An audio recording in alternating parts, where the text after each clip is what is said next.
This is the third installment as it relates to operational efficiencies, where I will be reviewing suitability assessments and how they interact with your investment program in order to free capacity and really take into consideration the efficiency of your overall practice.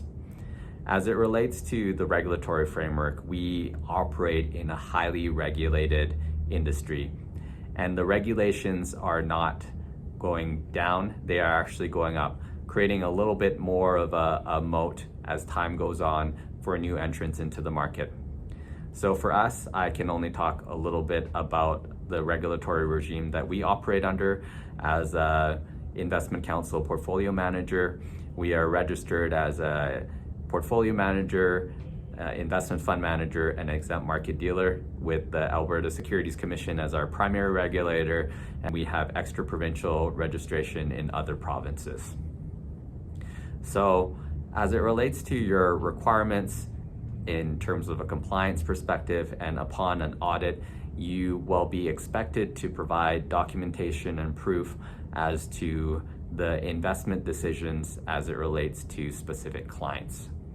So in regards to these suitability assessments, they become paramount as it relates to being able to assess what an appropriate portfolio may be for a specific client, given their financial situations, their constraints, their life expectancies, and other related factors. So for us, as it relates to our onboarding and our ability to do a suitability assessment, we have one onboarding form, which is our Know Your Client form, and this allows us to pre-populate all the other documentation that is required for us to service the client, which includes new account opening forms, investment policy statement, which governs how the portfolio is to be managed and any constraints and other pertinent information, and the investment management agreement, which is effectively the legal agreement between us and the client that lays out the fees and other rights and responsibilities. In regards to the suitability assessment, we take the financial and personal information as it relates to the Know Your Client form, and we utilize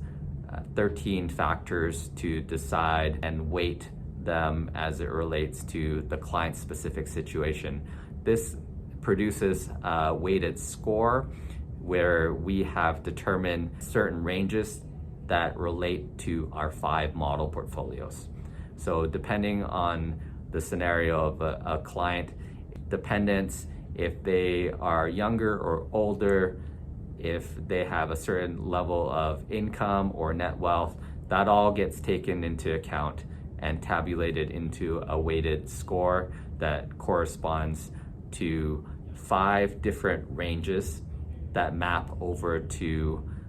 our 5 model portfolios. So this is efficient, systematic, unbiased, and it allows us to produce a result that we can justify and back up as it relates to our methodology on how we take into account an individual's personal and financial information to produce a suitability assessment and recommend an overall portfolio. So this is another piece that interacts with your investment policy, and it allows for you to run your practice in an efficient manner and sleep comfortably at night, because you have the peace of mind that it is, as I mentioned, unbiased and consistent, and it reduces the burden as it relates to having to justify investment decisions on an ad hoc basis, where 2 clients can have similar profiles but yet have completely different portfolios, which is a very challenging situation to be in when you're in an audit. Hopefully you found this informative. Thank you and enjoy.